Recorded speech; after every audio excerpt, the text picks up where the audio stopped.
Salam sejahtera untuk kita semua. Perkenalkan, di sini saya Dr. Zulfikar Ramadan yang bertugas untuk menggantikan sebelumnya yang diberikan tugas adalah Dr. Dian Kartikasari, namun berhalangan hadir dikarenakan ada tugas di kampusnya di UM. Saya di sini diberikan tugas oleh Universitas Wisnuwardana untuk menjelaskan kepada teman-teman mahasiswa sekalian yang akan melaksanakan KKN yang tadi sudah diberitahukan bahwa dalam waktu 3 minggu ya, 2 minggunya di sana dan 1 minggunya sendiri di kampus. Nah, tentang bagaimana sih kita menerapkan protokol kesehatan KKN ini di masa pandemi COVID, agar kita sendiri tidak terkena virus itu dan kita sendiri tidak menjadi penyebar virus itu kepada orang terdekat dan juga orang lain. Nah, saya izin share screen tentang slide saya.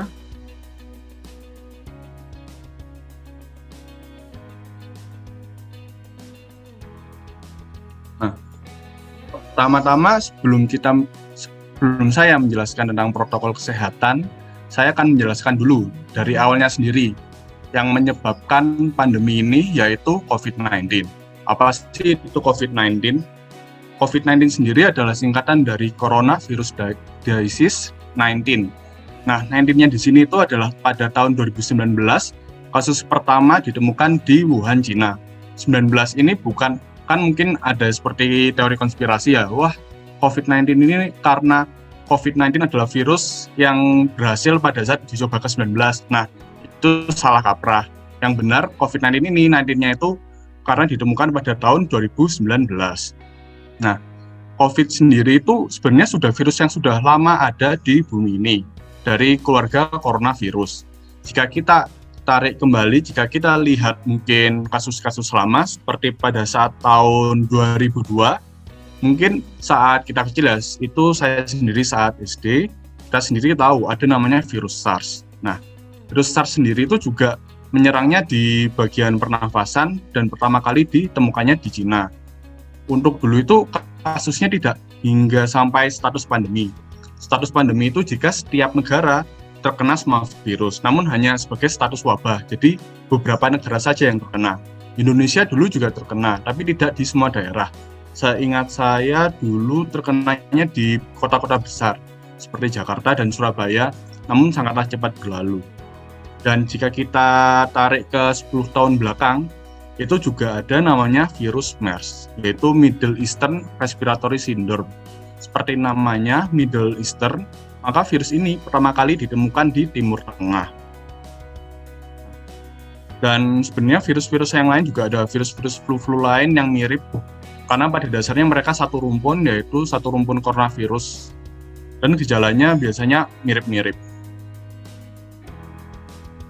Nah, sekarang setelah saya menjelaskan COVID-19 itu, kan teman-teman menjadi tahu, oh ternyata virus ini itu satu keluarga ya, satu coronavirus ya, dan sudah banyak virus-virus ini itu menyerang manusia seperti SARS dan MERS.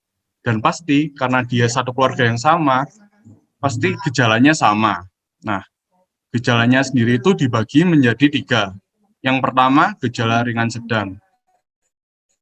Gejala ringan sedang sendiri itu menyerang sekitar 80% pasien. Apa saja sih gejala ringan sedang itu?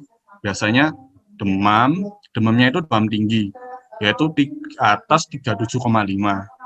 Nah, makanya kan biasanya teman-teman saat ke semua tempat, apalagi zaman sekarang mungkin ke mall, ke swalayan, atau mungkin ke tempat-tempat perkantoran, biasanya kan saat masuk, selain disuruh mencuci tangan kan juga mengecek termometer. Nah, untuk suhu manusia yang normal itu di kisaran 36 hingga 37. Jika teman-teman diukur suhunya itu di bawah 36, nah itu perlu dipertanyakan. Mungkin teman-teman termasuk reptil atau apa, karena tidak mungkin suhu kita di bawah 36, kecuali kalau kita sakit. Dan untuk pengecekan suhu pastinya lebih baik di dahi, karena di dahi itu adalah pusatnya untuk suhu kita sendiri. Kalau misalnya kan ada hoax-hoax di WhatsApp seperti jangan diukur di kepala, nanti menyebabkan kanker otak. Nah, itu sama sekali hoax. Tidak ada basis data jurnalnya.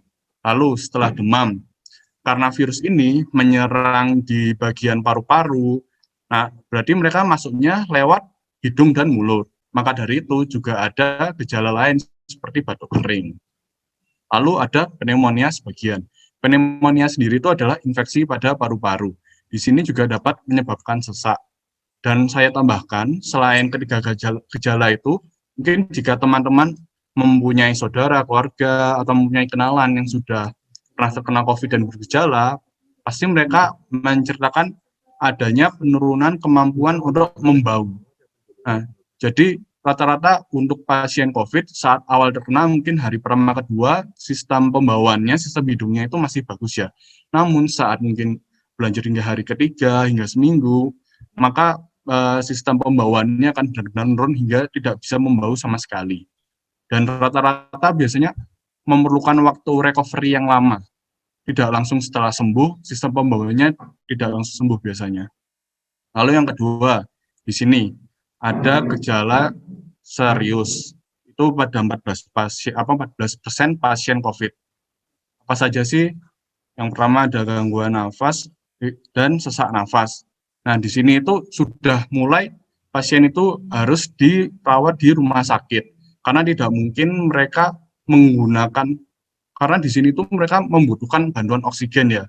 Biasanya kan ada pilihannya ventilator atau mungkin biasanya dipakaikan nasal kanul. Nasal kanul itu pemilihan terapi buat oksigen yang lebih rendah.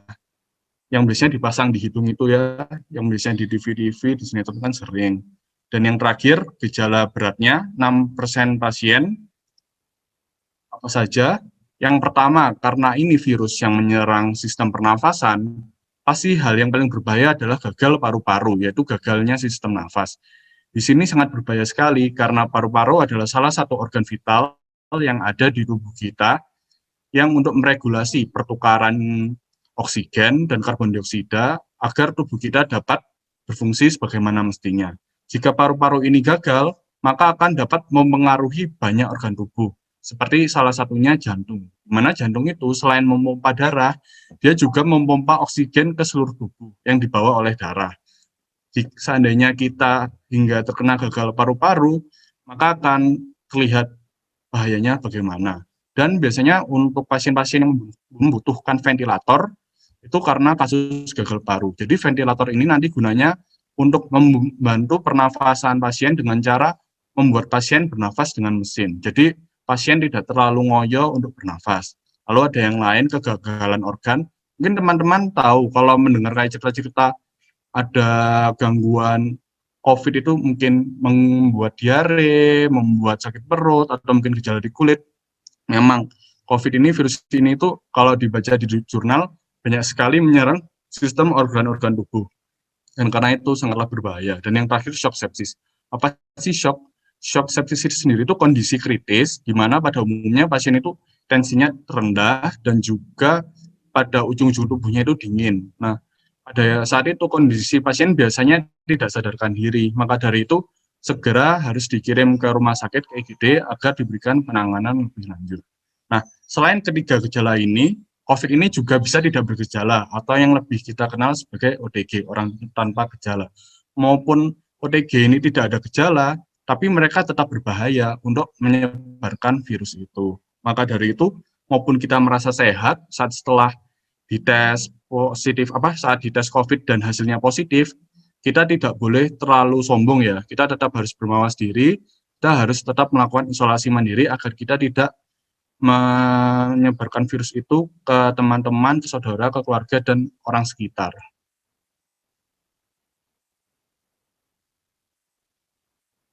Lalu selanjutnya, setelah kita tahu tentang gejala, yang akan saya jelaskan adalah penularan COVID-19 itu sendiri.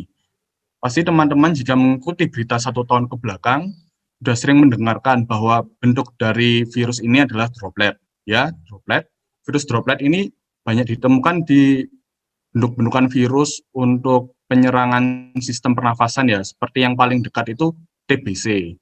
Nah, karena droplet ini bentuknya tetesan, karena munculnya dari hidung dan mulut, cairannya ini akan keluar saat kita batuk, bersin, dan juga saat kita berbicara sekarang itu akan dapat keluar droplet.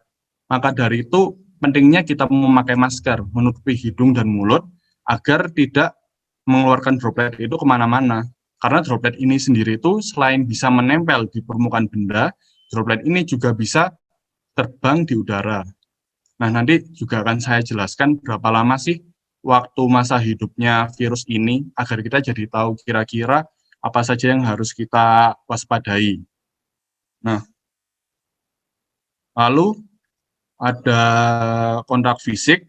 Nah, karena droplet ini itu bisa ke permukaan, karena dia itu bisa menempel ke permukaan benda, ke badan kita, maka kontak fisik itu adalah salah satu sumber penyebaran. Karena seandainya misalnya kita tidak memakai masker, kita misalnya habis batuk ya, atau bersin, nah di sini kan jadinya ada virus-virus yang berasal dari hidung dan mulut. Setelah itu kita tidak mencuci tangan atau kita kelupaan, lalu kita menyentuh atau berjabat tangan dengan orang lain. Setelah kita enak-enak, seandainya batuk, bersin, terus ketemu teman, hey, tos. Nah, di situ, dari tangan kita ke tangan teman kita, sudah terjadi transmisi. Dan seandainya teman kita sendiri tidak mencuci tangan setelah berjabat tangan dengan kita, dan lalu dia makan, atau dia mungkin garuk-garuk mata, atau mungkin garuk hidung, atau menyentuh mulut, di situ virus yang dari tangan itu akan menyebar ke hidung, mulut, atau mata. Nah, di mana mata, hidung, dan mulut itu salah satu tempat yang gampang untuk virus menyebar, beda dengan kulit. Kalau kulit itu virus sangat susah menembus. Kalau hidung, mata, dan mulut, seandainya kita tidak mencuci tangan dulu sebelum bersentuhan atau memegang barang, akan sangat gampang sekali masuk ke mata, mulut, dan hidung. Maka dari itu, mengapa adanya pentingnya cuci tangan? Karena virus ini dapat menyebar lewat kontak fisik. Setelah itu ada sentuhan, seperti tadi yang saya bilang, sentuhan sendiri seperti kontak fisik, tapi bedanya mungkin sentuhan lebih ditekankan pada mungkin teman-teman memegang benda-benda ya. Kan apa, seperti teman-teman habis mengambil makanan di warung dekat kos atau warung dekat rumah, di situ ada kreseknya. Nah, kepasan penjualnya itu dia sedang gejala demam batuk panas, tapi dia tidak tahu kalau dia terkena COVID. Terus dia tidak membersihkan tempat warungnya, dan tiba-tiba batuk atau bersin pas di kresek. Nah, tanpa kita ketahui saat dia membungkus makanan, di situ virus itu sedang hidup. Dan lalu kita mengambil makanan. Nah, dari situ, dari kresek itu ke tangan kita sudah terjadi perpindahan atau transmisi virus. Nah, maka dari itu saya ulangi lagi bahwa pentingnya cuci tangan untuk sentuhan kontak fisik dari seperti sebelum makan, sudah makan, atau kita sebelum memasuki tempat dan keluar dari tempat agar tidak terjadi transmisi virus. Dan yang terakhir sendiri tinja. Tinja ini ada penyebarannya namun jarang. Tinja ini penyebarannya memang lebih karena sentuhan. Seandainya kita habis buang air besar, kita cebok, dan tidak mencuci tangan setelah itu, langsung makan atau langsung bersentuhan dengan orang, di situ virusnya dapat bertransmisi pindah dari kita ke orang lain. Nah, lalu setelah kita tahu penularan COVID, tadi sudah saya sebutkan bahwa virus ini dapat menular lewat sentuhan permukaan benda ya. Maka saya akan menjelaskan ketahanan virus corona di berbagai benda. Nah, di sini ada banyak-banyak benda yang kita temui sehari-hari. Pertama, plastik. Plastik kan pasti sudah kita temui sehari-hari, seperti apa saja, bungkus makanan, botol minuman, tumbler, tupperware, alat-alat makan, semuanya berasal dari plastik. Maka dari itu tadi sudah dijelaskan sebelumnya oleh Bapak Satgas, bahwa kita harus mengurangi pinjam-pinjam tempat. Kita harus untuk barang-barang kita itu untuk diri kita sendiri. Atau seandainya kita diberi makanan, diberi botol plastik atau dipinjami, kita harus membersihkan dulu, mungkin bisa dilap dengan disinfektan dulu, atau mungkin bisa dicuci dulu. Seandainya ada teman yang juga mau meminjam barang-barang kita, ada baiknya kita mencuci dulu, membersihkan dulu, lalu memberikannya ke teman kita, agar tidak terjadi transmisi virus. Lalu yang lain ini, kan teman-teman ini sudah kira-kira semester akhir ya, pasti paling dekat dengan namanya kertas. Biasanya dibuat print out laporan, print out skripsi. Nah, di kertas sendiri itu dia bisa bertahan 4 hingga 5 hari. Maka dari itu kita harus berhati-hati. Seperti tadi yang selalu saya tekankan, kalau kita menyentuh dengan barang-barang harus selalu mencuci tangan. Nah, tapi untungnya alhamdulillahnya di masa pandemi ini kan sudah ada solusi lain ya, yaitu dengan pengumpulannya lewat softfile, lewat Google Classroom. Nah, Di situ memang lebih baik kita memakai sistem online sekarang daripada kita meninggikan resiko transmisi virus. Lalu ada di kaca dan di kayu, ini 4 hari. Biasanya identiknya sama sama perabotan rumah ya. Maka dari itu kan biasanya juga dari pemerintah kan ada dulu waktu awal-awal tahun pandemi COVID itu kan ada program disinfeksi, steril ruangan. Nah, karena virus sendiri itu bisa hidup 4 harian, hingga 5 hari. Maka dari itu perlu dibersihkan. Nah, seandainya teman-teman tidak ada alkohol atau tidak ada alat-alat untuk disinfektan, kita bisa mungkin melapnya saja dengan air panas bisa, agar virus ini mati. Lalu ada yang lain itu seperti di besi atau baja nirkabel, nirkarat, dia itu seperti dipagar. Nah, bertahannya bisa 2 hingga 3 hari. Lalu ada yang lain di hal yang paling dekat sekali sama kita, di karton atau kardus. Biasanya kan kalau kita habis beli aqua dalam jumlah besar atau mungkin beli mie dalam jumlah besar, kan teman-teman mungkin nanti akan memberikan bingkisan untuk warga-warga tempat yang teman-teman tempati di tempat KKN. Nah, ada pentingnya mungkin kita bagian luarnya kita semprotkan disinfektan agar virus-virus yang ada di situ itu agar cepat mati karena masa waktunya 24 jam. Atau mungkin jika teman-teman tidak ada disinfektan, H-1 sebelum teman-teman memberi dapat teman-teman jemur saja. Karena sinar matahari yang panas itu dapat membunuh virus-virus. Lalu yang lain yang dekat dengan saya bagian tenaga kesehatan adalah sarung tangan operasi atau medis, dia itu waktunya 8 jam. Namun berbeda untuk kami selalu setiap tindakan yang kami lakukan agar tidak melakukan transmisi virus, selalu kami buang dan kami ganti yang baru. Untuk yang lain, mungkin ada di aluminium, waktunya 2 hingga 8 jam, terus ada di tembaga 4 jam. Biasanya kalau tembaga ini lebih jarang kita temui langsung ya, karena tembaga ini sudah tertutupi oleh hal yang lain. Karena tembaga ini kan biasanya buat di dalamnya HP, di dalamnya alat elektronik, di dalamnya kabel. Dan yang terakhir, yaitu di udara. Di udara sendiri itu waktunya dapat bertahan hingga 3 jam. Nah, setelah kita tahu ketahanan hidupnya seperti apa, berapa lama, terus kita tahu penyebarannya bagaimana, kita harus menerapkan protokol kesehatan untuk mencegah penularan COVID-19 ini pada pelaksanaan kegiatan KKN nanti. Mungkin tadi sudah dijelaskan ya, memang benar. Awalnya saat ada virus ini lebih dikenal dengan 3M, yaitu mencuci tangan, mengenakan masker, dan menjaga jarak aman. Namun tadi sudah ditambah menjadi 5M, di mana 2M sisanya tadi itu memperkuat lagi untuk menjaga jarak aman, yaitu menjauhi kerumunan dan mengurangi kontak dengan orang lain. Nah, yang pertama saya jelaskan, mencuci tangan. Mencuci tangan secara rutin ini sangatlah penting. Seperti tadi sudah dijelaskan lagi, virusnya berasal dari mana toh? Dari hidung dan mulut.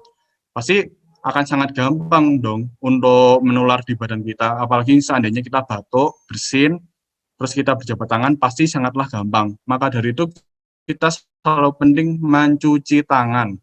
Nah, untuk mencuci tangan yang baik itu dengan air mengalir dan sabun. Dan juga ada 6 langkah mencuci tangan, yaitu kita dari telapak tangan dulu, kita cuci, terus kita menggosok punggung tangan,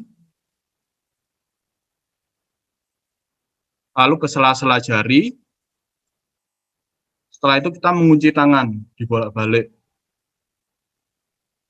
Lalu akhirnya kita ke jempol, kanan dan kiri, dan ditutup dengan 2 kuku ini ke badan tangan, dua-duanya. Setelah itu kita membersihkan ke pergelangan tangan. Itu yang biasanya kami dari tim tenaga kesehatan melakukannya dan bisa dicontoh karena cara pencucian tangan dengan 6 langkah ini sudah dinilai dari jurnal-jurnal ampuh untuk membunuh virus.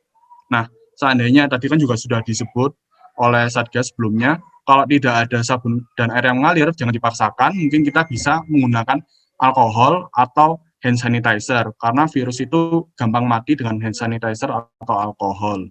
Dan yang tadi, kan pokoknya jangan sentuh mulut, hidung, atau mata sebelum cuci tangan. Kan pasti nanti teman-teman saat KKN akan bertemu banyak orang, terus akan pasti diajak makan. Nah, seandainya teman-teman diajak makan, itu jangan lupa ya untuk mencuci tangan sebelum dan sesudah. Dan juga saat teman-teman mau berjabat tangan, kan tadi juga udah dijelaskan ada salam namaste, ada bisa menggunakan siku. Nah, dilakukan seperti itu saja. Jangan sungkan-sungkan, karena sekarang itu kan kasus COVID sedang tinggi-tingginya. Agar teman-teman tidak terkena COVID juga, dan tidak menularkan COVID ke orang lain. Harus dilakukan seperti itu. Sekarang, yang M kedua, menggunakan masker.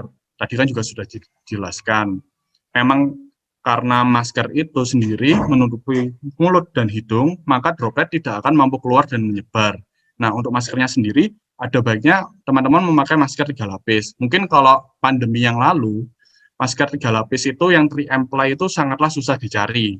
Karena banyak orang-orang yang menimbun ya, dan juga kami dari tim tenaga kesehatan itu sangatlah susah mencarinya. Nah, namun alhamdulillah zaman sekarang akhirnya kan masker-masker itu udah gampang dicari ya. Di Indomaret sudah ada, di Alfamart ada, di toko-toko swalayan lain juga udah ada. Nah, ada baiknya teman-teman memakai yang itu. Dan setelah dipakai mungkin dalam seharian langsung dibuang. Karena di situ kan menjadi sumber tempat berkumpulnya virus.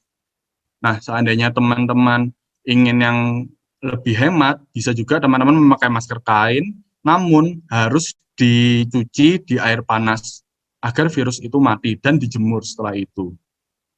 Nah, kan nanti teman-teman pasti akan berdiskusi, akan berkumpul, nah akan kontrak dengan banyak orang. Jangan lupa maskernya dipakai. Seperti tadi, maskernya itu jangan dipakai setengah-setengah, mungkin hanya dipakai di mulutnya saja, dipakai di dagu, itu cara yang salah. Karena virus tetap akan menyebar, jadi tidak ada gunanya kita memakai masker.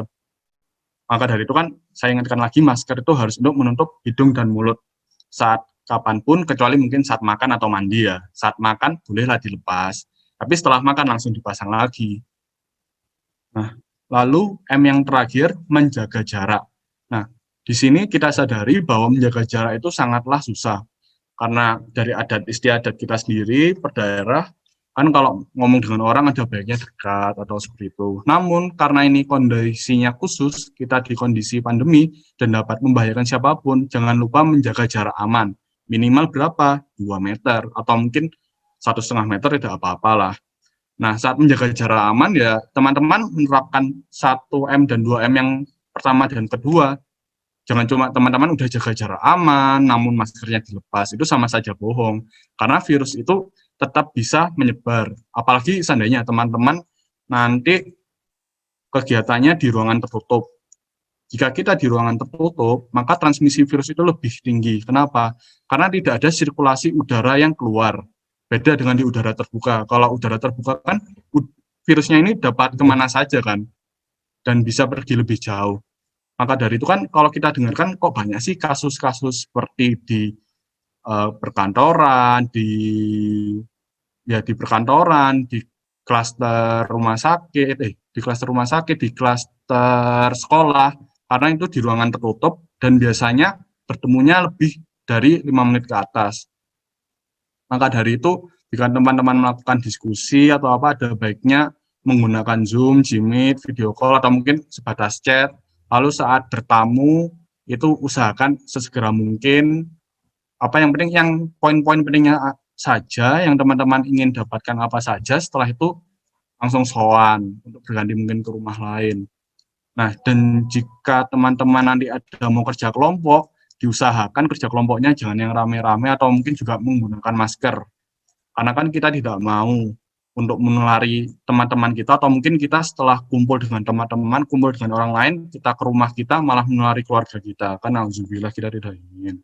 Nah, setelah 3M tadi, hal-hal lain yang perlu kita tekankan adalah pertama, meningkatkan imun tubuh kita dengan apa saja?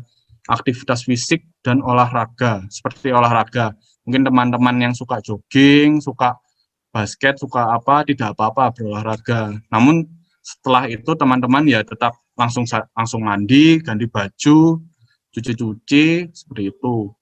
Karena olahraga ini sendiri tuh yang dapat meningkatkan imun tubuh kita.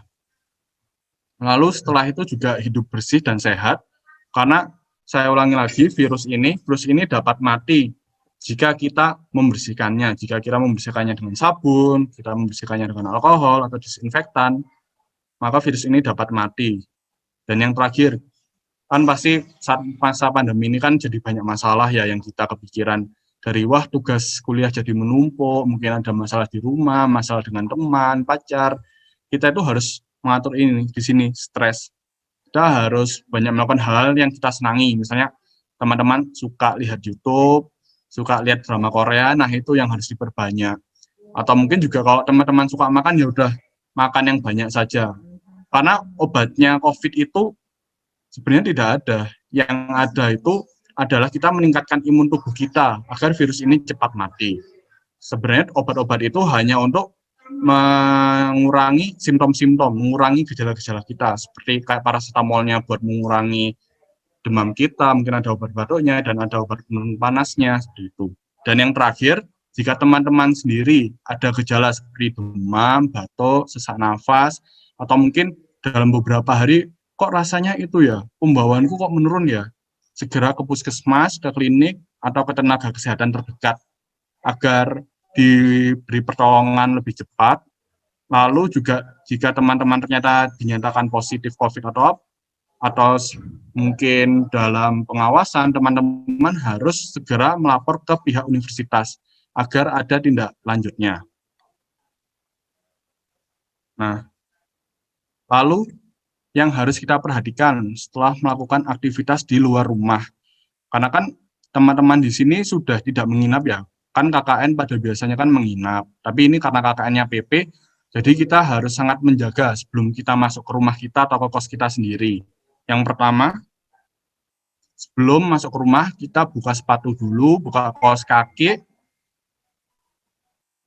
lalu disemprotkan di disinfektan pada barang yang dibawa. Mungkin sebelum itu kita ada membawa barang-barang seperti kresek isinya makanan, atau mungkin ada paket, kita disinfektan dulu agar virusnya mati. Kalau enggak, mungkin bisa teman-teman jemur saja. Namun kan pas zaman sekarang agak susah ya, karena zamannya hujan ya, sedang musim hujan. Lalu yang ketiga, jika teman-teman habis membawa benda-benda yang sudah tidak terpakai, langsung dibuang saja, agar virus itu juga langsung mati. Yang keempat, tadi misalnya benda-benda sudah kita bersihkan, benda-bendanya sudah kita cuci. Nah, kita sebelum masuk rumah, kembali lagi cuci tangan dengan sabun. Lalu pakaian kotor yang habis kita pakai dari luar langsung dicuci. Kan karena pakaian itu sendiri bisa menjadi tempat bertumbuhnya virus. Dan yang terakhir tadi adalah mandi menggunakan sabun agar virus-virus yang ada di permukaan tubuh kita itu cepat mati. Nah, di sini saya ada video mungkin bisa kita lihat tentang gimana sih penyebarannya virus itu. Masa cuma dari batuk, masa cuma dari ngomong bisa nyebar sih? Nah, ini ada visualisasi dari video ini. Ya, mari kita tonton.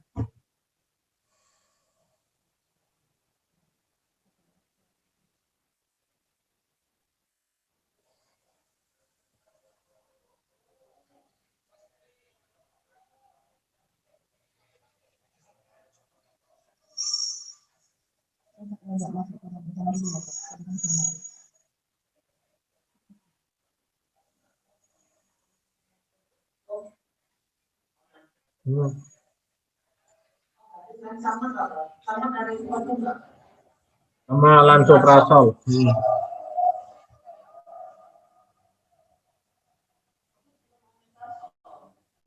Ya, tambah tanmak boleh. Tanmak. Beda. Tahu apa? Nah, dari video tadi kan sudah diceritakan ya, digambarkan ada satu orang, misalnya sebut aja Mas Adi. Mas Adi ini kan lagi ada gejala batuk pilek demam. Nah, lalu dia bertemu dengan teman-temannya tanpa menggunakan masker. Di situ kan saat dia berbicara ada yang gambaran seperti gas-gas, mungkin seperti asap itu. Nah, itu digambarkan jika virus itu menyebar bagaimana. Dan temannya juga tidak menggunakan masker. Di situ langsung ada terjadi pertukaran droplet dari Mas Adi dan temannya. Nah, lalu juga digambarkan waktu kayak menyentuh bagian badan teman, bersalaman. Nah, di situ kan terjadi pertukaran virus. Maka dari itu diingatkan kembali untuk teman-teman saat KKN ini mungkin minimalisir kontak fisiknya dengan mungkin tadi salam namaste, salam siku, salam corona sekarang. Dan tadi kan pasti teman-teman saat KKN ini kan ingin membuat mungkin story Instagram, post di Instagram, atau mungkin video-video di TikTok ya, yang lagi tren sekarang. Nah, di situ mungkin teman-teman saat melakukan foto bolehlah melepas maskernya sebentar. Namun di saat berfoto itu, ada baiknya tidak berbicara, atau mungkin kalau teman-teman sampai batuk atau bersin, gunakan siku ini dalam batuk bersihnya di situ saja, Ngomong ya.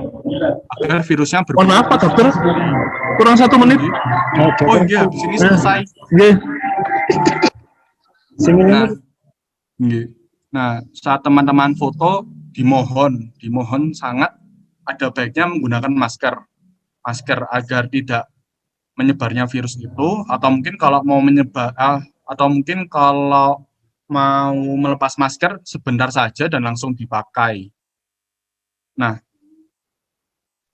sudah begitu saja dari saya karena ada keterbatasan waktu. Mari kita sukseskan KKN tahun 2021 dengan patuhi protokol kesehatan. Terima kasih. Wassalamualaikum warahmatullahi wabarakatuh.